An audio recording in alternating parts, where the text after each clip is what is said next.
I never realized how tricky it was to launch a rocket until I tried to go to a rocket launch and it got delayed 4 times and it still got delayed. What's up, guys? Welcome to Project Freelance. It is Monday morning. I hope you had a great weekend and you're ready to get back into work. So, I just got back from NASA and this vlog is going to be all about NASA. No, this podcast is going to be all about my trip to NASA. So if you don't really care to hear about it, come back next week. But why wouldn't you want to hear about NASA? It was amazing. It was life-changing. And so I'm going to talk to you guys a little bit about the things I did there, what we saw, what we were allowed to do, and how it felt to be there, honestly. And the first thing I want to say, though, is thank you to everybody that has started supporting me on patreon.com/justtheletterk. You guys have seriously, just the little amount that you guys donate per video seriously changes the game, and it motivates me to make bigger and better content and travel more and do more things. So thank you to everybody who has supported me on Patreon with even just $5 per video. Really makes a difference. And if you guys want to join the Patreon, you get exclusive photos from my trips. For example, with these NASA trips, or this NASA trip, I say these because I'm definitely going back. But with this NASA trip, I actually just sent out 4 different photos from my trip to these guys so they can download them and they can blow them up as big as they want, put them on their walls, put them on tapestries, whatever they want. So if you guys want to get exclusive photos from my travels and my journeys, if you guys want Skype calls, there's a bunch of different perks over there. Just head to patreon.com/justtheletterk. Other than that, if you guys are looking to start editing your own content, check out Adobe, the Adobe Creative Cloud. If you guys need discounts to it, there are links down below. If you're a student, you get a discount. If you're a teacher, you get a discount. There's a lot of different perks when it comes to using the Adobe Creative Suite or Creative Cloud, whatever it is you want to call it.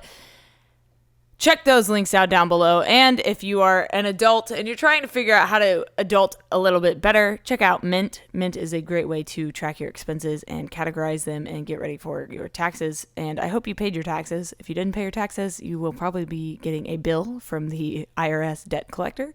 So make sure you pay the IRS. They will come after you. For sure. So, without further ado, let's talk about NASA. Also, quickly, I kind of want a jingle. Should I get a jingle for this podcast? Does there need to be a jingle, like a Project Freelance jingle intro type of thing? Let me know what you think. I might put something together. Don't really know yet. But yes, that is all the announcements I have for you. Let's just talk about NASA. So, how did I go to NASA? If you guys have not been keeping up with the Project Freelance podcast, you've missed quite a few NASA announcement podcast episodes. You've missed a podcast where I talked to rocket photographer Eric Kuna about how he shoots rockets.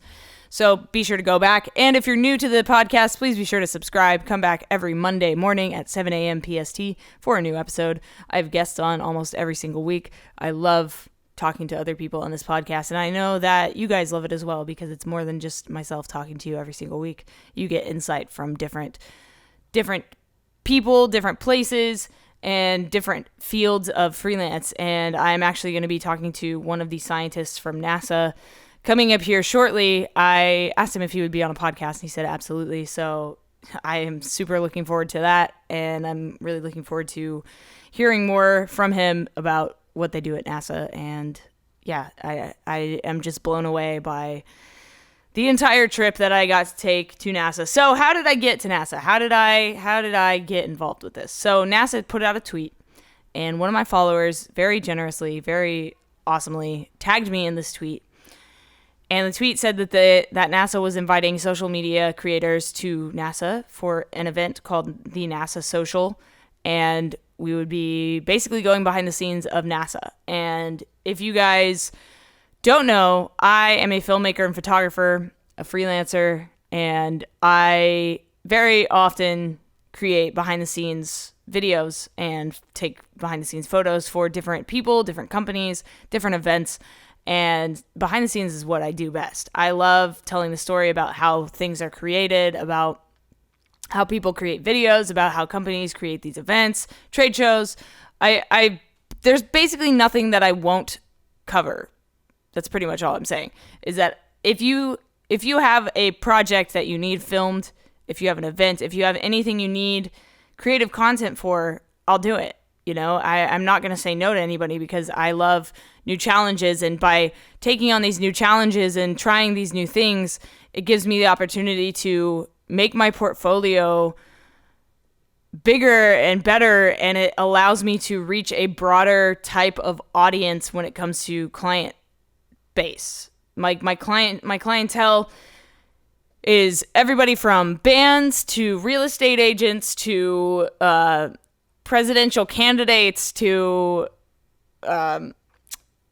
industrial companies that make machinery. You know, I'm filming a TV show about boat racing right now with a guy, like, and we're pitching it to a bunch of different TV stations. Like, it's crazy. So there's nothing I won't do. So when this opportunity came up, first of all, NASA has always been something I've been fascinated about. Space exploration is hugely fascinating to me. I've always had my head up in the stars, if you will. I'm obsessed with, you know, planets, planetary travel, whether it be from a movie or from NASA's content that they post on social media, or growing up watching, you know, Discovery Channel and National Geographic, things like that, History Channel.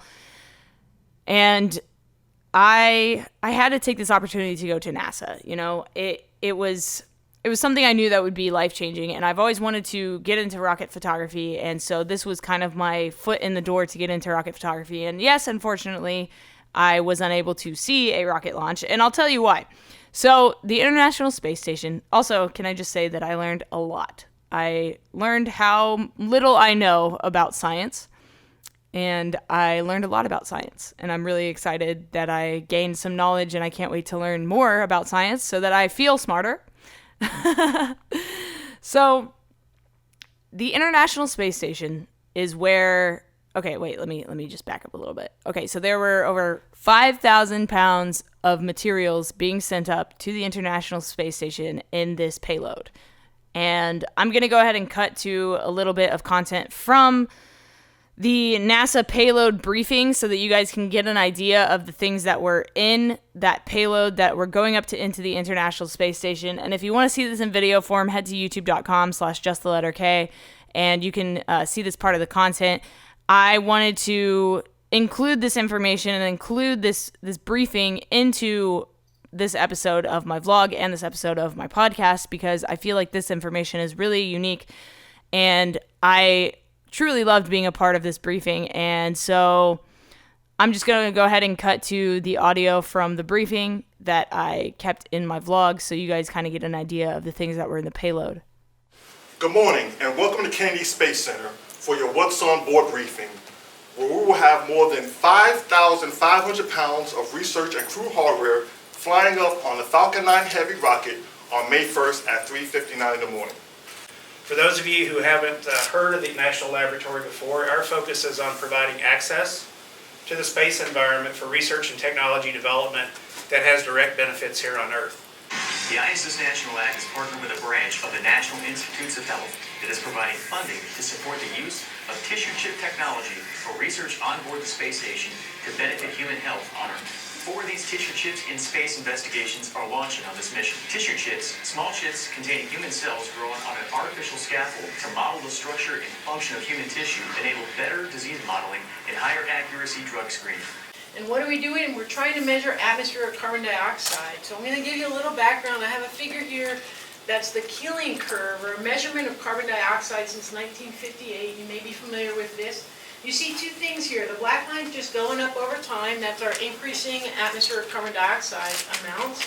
There's a red line, and that's the more monthly number. So every season, there's a change. We have plants growing in the spring. They take carbon dioxide out and draw down the carbon dioxide.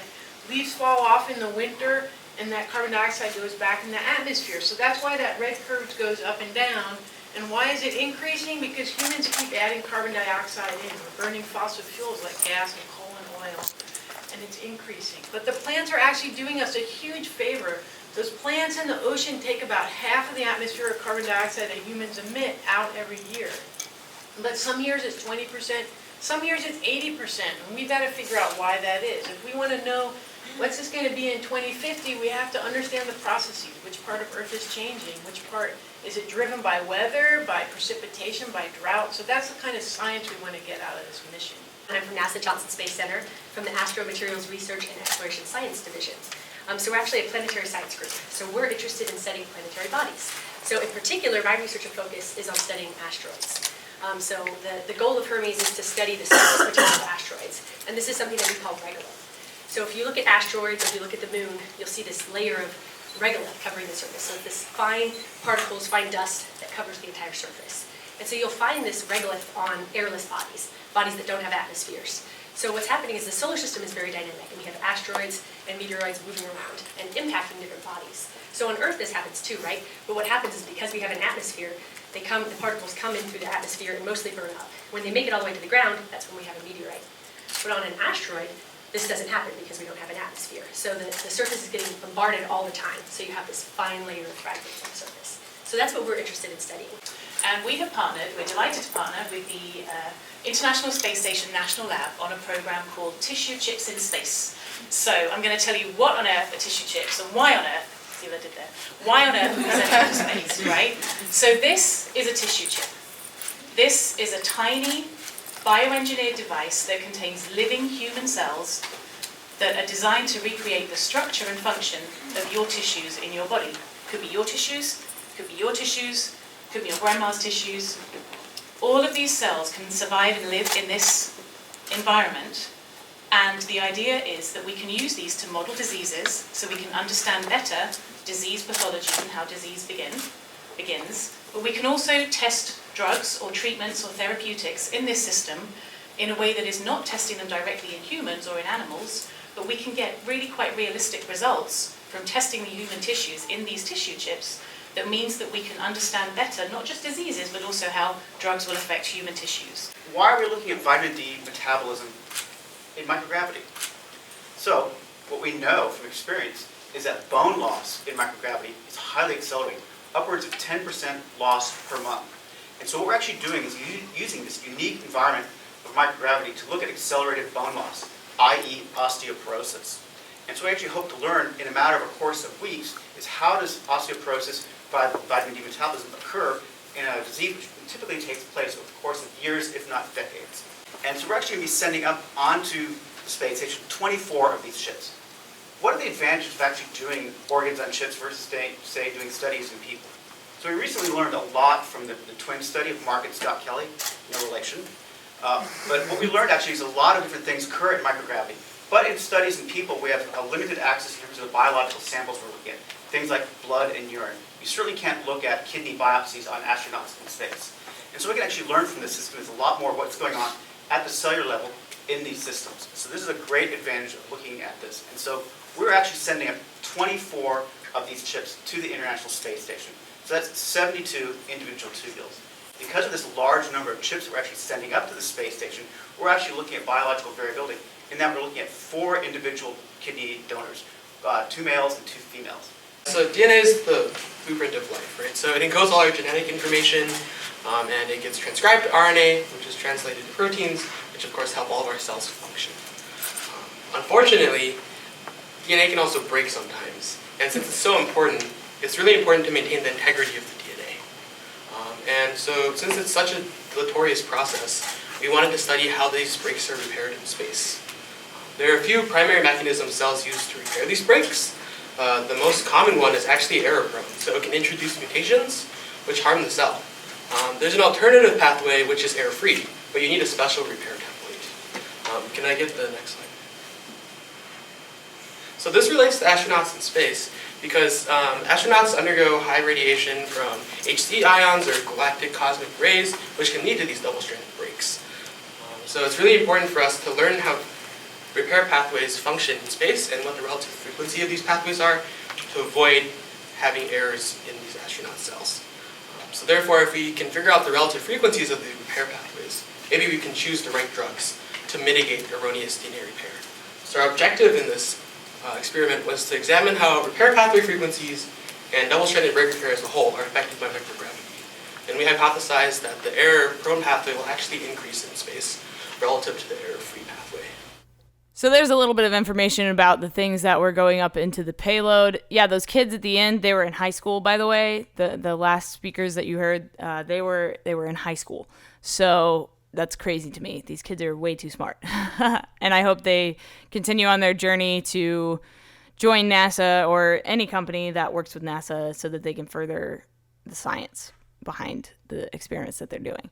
So that was really cool. It was really cool to be a part of that briefing. So while we were there, first of all, I was losing my mind the entire time. I felt like a kid in a candy store. I didn't really know where to look or what to do or what to say or what to ask because I was just trying to take it in. I was just like, my jaw was dropping the entire time I was there. There was so much to look at and so much to learn and so many people to talk to. And I can't express to you guys how amazing it was, like if you ever get the opportunity to apply to go to a NASA social event, please do it. And I hope to see you there because I am for sure going to be going back for more NASA social events after going to this one. I don't care if it's the same tour every single time and we talk to the same people every single time because it was absolutely amazing. I would love to go back and capture more content. And I would love to, here's the one thing I will say that I kind of wish I had thought of, but I wasn't really in the mindset of it. I should have gone on Instagram and done like where you guys can ask me questions, like one of the Instagram stories where you can like put a question and people can send you their answers and you get them in your DMs. So I should have asked you guys if you had any questions for NASA through my Instagram story because I feel like I could have definitely had you guys be more involved. And so that's something for next time that I definitely want to incorporate and include because like I said, I want you guys to be more involved in this, and this is also partly your journey, you're coming with me, I'm taking you guys with me, and you're joining me on these journeys and on these explorations, so I do want to include you guys more. So if you're not following me on Instagram, by the way, head to Instagram, go to @KENAGONIO, Kenagonio, that's my name. Hit me up on Instagram if you guys have any questions for NASA in the future, next time I go. And I will try to get them addressed. So we were a group of about 25, I think. I don't know the exact number, but it was about 25 people. And NASA selected 50 participants out of hundreds of applicants, and the launch date changed. So half of the people that were going to come couldn't come anymore because of the date change. So there were about half the people that they expected to be there were there, which was awesome. It was super intimate. We didn't really have to they didn't really have to herd us around like sheep because there weren't that many of us. All they had to do was say, hey, let's get back on the bus. And the 25 of us would fit on one bus and get back on the bus. It was great. And all the people that were there for different reasons. I met a scuba dive instructor. I met a firefighter. I met a guy in the Coast Guard. I met a guy that runs the music side of an app called Cameo, which is where celebrities can make personalized videos for their audience. So you basically go pay Snoop Dogg $420. That's his price, of course. You go pay Snoop Dogg $420 and he'll say Happy Mother's Day to your mom. Super cool. So I obviously signed up for Cameo because I wanted to talk more with this guy, Matt, about what he does. And he was also the singer of a band called Kill Hannah. And I used to love the band Kill Hannah when I was in high school, back when they made music. And so it was super cool, super small world, super cool to meet him. And I met a bunch of people that had been to NASA socials. I met school psychologists. I met teachers. I met all kinds of different people. I met this girl who her Instagram is Space Immigrant, and she was super rad. She's very big on social media. And I met a YouTuber named Baris. I don't know how to pronounce his name properly, but he is a YouTuber, a Turkish YouTuber. His YouTube videos are in Turkish. And he has like 2.6 million subscribers, and he was there making content at NASA as well. So it was super cool to meet these different kind of people and know that they weren't all the exact same. There were obviously other photographers there, other videographers there, and it was really cool because the NASA Social created a private Facebook group for us so we could all share our content with each other. We could all stay in touch. We could all meet up for dinner or like do whatever while we were at NASA, and it was a really cool way to keep us all organized. So, obviously this isn't NASA's first NASA social. They've done tons of these, and so they kind of got it down to a science. But after the briefing, we went and we had lunch, in the NASA cafeteria, which was like one of my favorite parts, because I mean, this is where these NASA employees eat every day. You know, like these people are scientists, they're astronauts, they're engineers, they're extremely smart, talented people, and we're sitting shoulder to shoulder with them or standing in line with them getting either barbecue or Subway. You know, like it was absolutely insane. It was insane to just be in the same room as a bunch of these people, and I feel like that moment could have passed me by and could have gone over my head, but I really did take a second to appreciate that I was in the room with these people, like how insane it was to eat Subway in the same room as these people, you know? And so after we had lunch, we went out to Pad 39B, and Pad 39B is where most of the Apollo missions were launched from. So we got to go on the launch pad. We got to go see the fire trench where all the fire and the flames from the rocket shoot out. Got to stand right in the path where the flames would be, which was super insane and surreal to be standing right there where so many historic things had happened, where so many historic failures had happened, where so many historic successes had happened. And it was cool to be in a place where United States history and human history was made, you know, and I so truly appreciate the opportunity to go out there and go into these restricted areas where, you know, you have to be an employee or you have to have special permission and, you know, you have to be escorted to these places. And so again, NASA, thank you guys for doing this, and thank you for allowing us to go where most people will never get to go. It was truly mind-blowing and truly magnificent, and I am so grateful. We got to see the crawler, and the crawler is the largest vehicle on land, on Earth, really, the largest vehicle on Earth. And it's a transportation crawler, and this thing transports the rockets from the vehicle assembly building to the launch pads. And this vehicle moves 2 miles per hour, and with a rocket on top of it, it moves about 1 mile per hour. So it takes them about 6 to 8 hours to get the rocket from the vehicle assembly building out to the launch pad because it goes so slow. And it takes, I think they said for every 30 feet, it takes a gallon of gas or a gallon of diesel or petrol or whatever you want to say. It takes a gallon of fuel to go 30 feet. So imagine how much fuel they have to put in this giant machine. And so to get to see that thing up close was just mind-blowing. I don't even know how to explain it. It looked like a giant Lego. Like it looked like Legos, you know? It didn't even look real. It basically had tank treads for tires, you know, and it scoots along this gravel path that they've built. And this gravel path is hella wide. I don't even know. It was probably like, oh man, it's got to be like 150 feet wide. This thing is huge. You know, it's massive. Let's see, how big is the crawler? NASA, the crawler size. Okay, crawler transporter. Here we go. 131 feet wide this thing is. So yeah, the crawler's pathway had to be at least, you know, like 150 feet wide. This thing is huge, you know. It's a crawler transporter. And okay, so a pair of tracked vehicles used to transport spacecraft from NASA's Vehicle Assembly Building along the crawlerway to Launch Complex 39. They were originally used to transport the Saturn IB, I don't know what number that is, and Saturn V rockets during the Apollo Skylab, Apollo Soyuz programs. They were then used to transport space shuttles from 1981 to 2011. The crawler transporters carry vehicles on the mobile launcher platform, and after each launch returns to the pad to take the platform back to the VIB. So the two crawler transporters were designed and built by Marion Power Shovel Company using components designed and built by Rockwell International at a cost of $14 million each.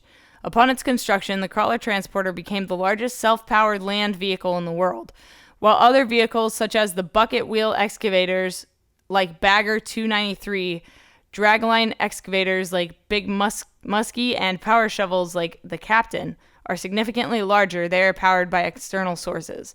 Okay, so it's the largest self-powered vehicle on Earth. Got it. And yeah, it is huge. It is massively huge. to see one of these rockets on top of one of these things, like just in photos, is insane. Like I wish I could have seen one of the Apollo, like imagine seeing one of the Apollo missions. Oh my God. Like it's crazy to think. It's crazy to think that we send these giant ships to the fucking sky, to space. You know what I mean? Like there's so much out there that we don't even know about yet. And like we're searching, we're exploring. And here's the thing. If you think the space race is dead, if you think, well, it's not so much a race anymore. Now it's just, we got to get out of here. Kind of a race. We kind of have a race to win. We got to get off this planet, like quickly. So within the next 20 years, we probably got to get off this planet. I mean, scientists are predicting that by like 2035, we're going to have some serious issues and we need to be off this planet by then. Not sure when Musk thinks that we're going to be to Mars and settled on Mars, but I mean, it's going to be a couple years. But let's see if Inverse has anything to say about we were going to Mars.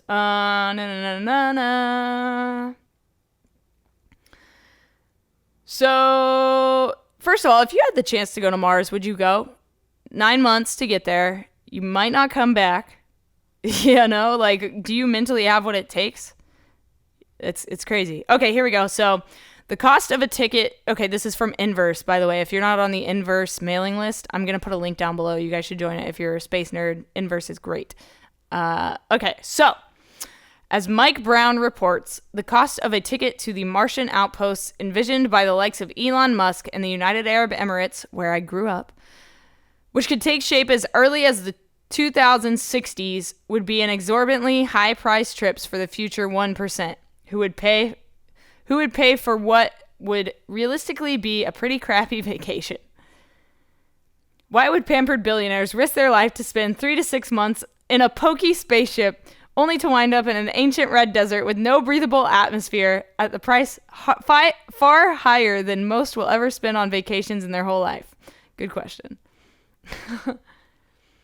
So I'm trying to see if there's anything on here about when we are planning to be up in Mars. Up in Mars's atmosphere. Okay, this is really cool. So the tissue chips that you guys heard about in that briefing, they're actually talking about them in the Inverse newsletter. When astronauts come back from the International Space Station, they tend to seem a little old. Not necessarily in spirit or countenance, but inside their bodies. Their immune systems get thrown a little out of whack, and because microgravity relieves the pressure of living upright, their muscles and bones can atrophy and weaken. To scientists studying aging, space is the ultimate laboratory, but it's unfair to poke and prod at astronauts just to see how their bodies are affected. And so they're sending mini versions of real human organs to the ISS instead. These tiny kidneys, bones, and lungs take the form of living cells on a cellophane-sized chip that mimics the organization of those organs in the body, hopefully allowing astronauts to enjoy retirement in peace. And that was always a question of mine. Like, are we studying what happens to these astronauts when they get back from space? Because we should be. The long-term effects of space travel, of space flight, it's got to be chaotic on the human body. Oh, another thing I learned while I was at NASA is that humans are the most disgusting and we contaminate everything. The oils on your skin, when you touch something, they continue to put out gases after you're gone, and that's why scientists and astronauts have to wear gloves when they are working on these machines that are going to be going into space, because we don't want to take life. We don't want to contaminate other planets with our nasty germs because we're disgusting. One of the scientists there told me that after you smoke a cigarette, you're releasing 300,000 particles for the next 60 minutes just from smoking that cigarette. So imagine how disgusting we are. Imagine if you smoked a cigarette on the moon. First of all, I don't know if it would work. It would be an interesting experiment to find out. But if you were to smoke a cigarette on the moon, it would contaminate the moon. And so the number one, maybe not the number one, but one of the priorities of NASA is to keep us from contaminating possible other life out there. We don't want to contaminate anything, which means, will you ever be able to touch the sand on Mars with your bare hand? Will they allow that? Is that going to be something that is okay? Are there going to be regulations? Are there going to be rules for when we go up to these planets? Are there going to be regulations like you can't ever step barefoot on Mars because of your nasty ass feet germs?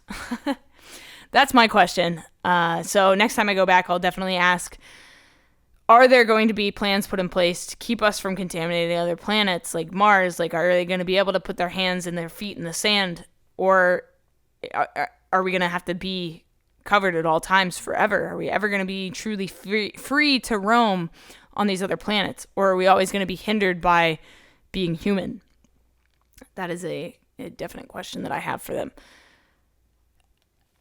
So after we saw Pad 39B and after we saw the crawler, we got to go to some of the science labs. We got to see some of the science that is going into NASA, and it was amazing. Did you know NASA created the smoke detector?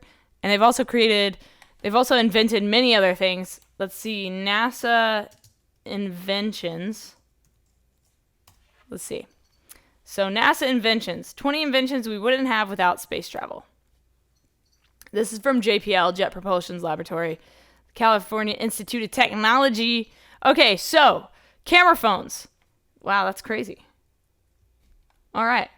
In the 1990s, a team at the Jet Propulsion Laboratory worked to create cameras small enough to fit on spacecraft and with scientific quality. 1/3 of all cameras contain this technology. So the camera in your phone, you can thank NASA for that. Scratch-resistant lenses. The Lewis Research Center attempted to develop diamond-hard coatings for aerospace systems, later creating a technique that was developed and patented for just that purpose. CAT scans. If you didn't know CAT scans were created by NASA, hell yeah, they were.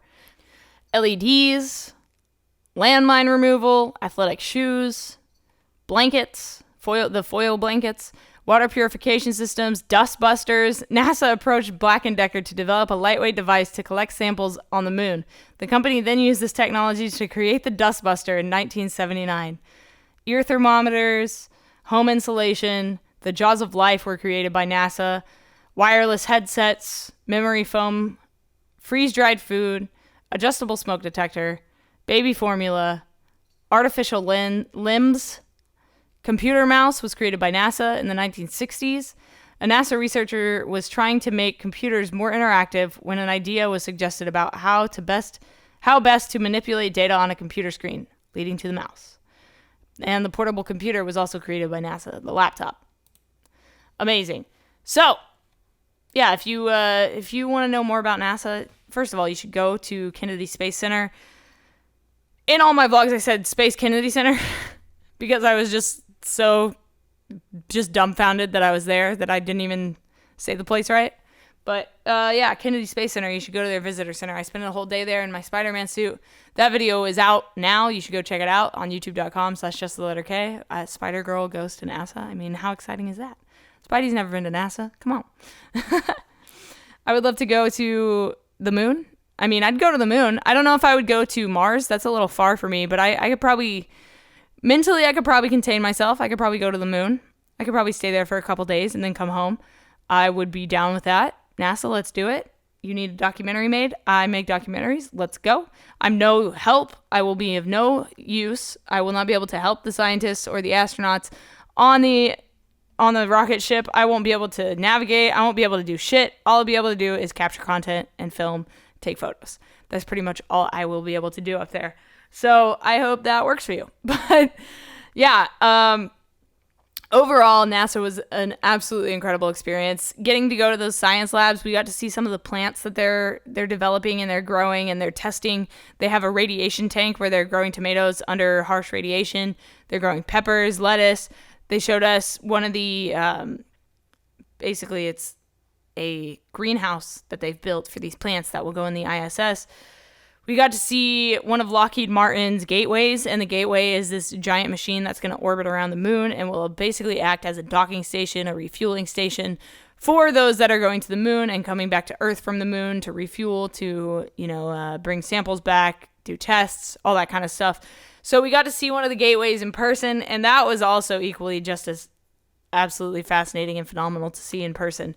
One of these amazing pieces of tech and pieces of machinery that are going to be in space. We saw a machine that was going to be orbiting the moon, and to be up close to that was absolutely incredible. And I can't believe we were allowed to look at it and film it and tell people about it. And there were things we weren't allowed to take photos of. There were places we couldn't capture content. And I think that was the most exciting for me, is that we were in truly restricted places where the things we were seeing could not be seen by the outside public. And we had to take mental images. You know, we had to remember those things in our minds. And so I think that was probably one of the coolest parts for me, was getting to see some of the stuff that we're not supposed to see, that we're not allowed to see, that we aren't allowed to know about, and that the public isn't allowed to know about.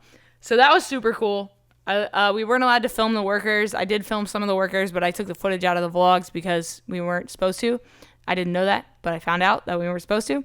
So we couldn't film the workers because of whatever reason. People don't want to know that they work there, or it's just a security thing. So yeah, overall, going to NASA was an absolutely life-changing experience. And since then, a friend of mine works at a dispensary, and one of his clientele is a SpaceX guy. And so SpaceX has a factory, a warehouse here in California. So we're planning to go to SpaceX, and damn, like, it would be, I can't wait to go to SpaceX, man. Like, getting to see the SpaceX building on the NASA on Cape Canaveral, like, it was insane. To get to see the SpaceX launch pad was insane. They're leasing this launch pad for 22 years. And to get to see it, I didn't get to see the rocket because the rocket wasn't upright whenever we were exploring, because it was still in the VIB, I think, or in one of the hangars. So we didn't get to see the Falcon Heavy, or is it the Falcon Heavy or the Falcon 9? I think it's the Falcon Heavy that's sending the payload, or is it the Falcon 9? Oh my God, am I so stupid right now? Anyway, so yeah, we didn't get to see the rocket, but it's okay. I'm not even upset about it because I had such an amazing time, and I knew that there was a huge possibility that the launch would get delayed and we would miss it. So the launch has again been delayed to May 4th. May the 4th be with you, Elon, but I don't know if it's going to work. And by the time you hear this, we'll have already seen it. We'll have already known if it launches. So if it does launch, I will definitely be watching it live. And if it doesn't launch, they're going to probably postpone it to the 12th or the 13th of this month. So it's going to be even later. So we'll have to wait and see. I'm recording this on the 3rd, so we'll see if they launch the rocket tomorrow. But I just wanted to talk to you guys about how amazing NASA was and tell you that I had an incredible time. So if you guys want to see the photos, you can either go to no.tracers on Instagram, or you can head to justtheletterk.com/blog.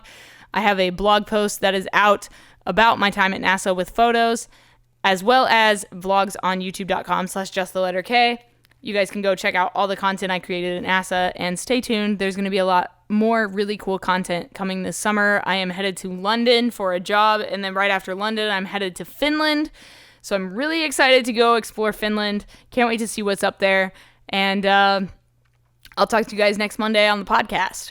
Thank you for listening. This has been Project Freelance. My name is Kay Nagonio, and I am your host.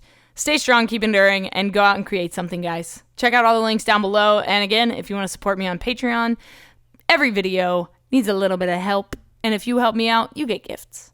Thank you, guys. I'll talk to you next week. Patreon.com/justtheletterk.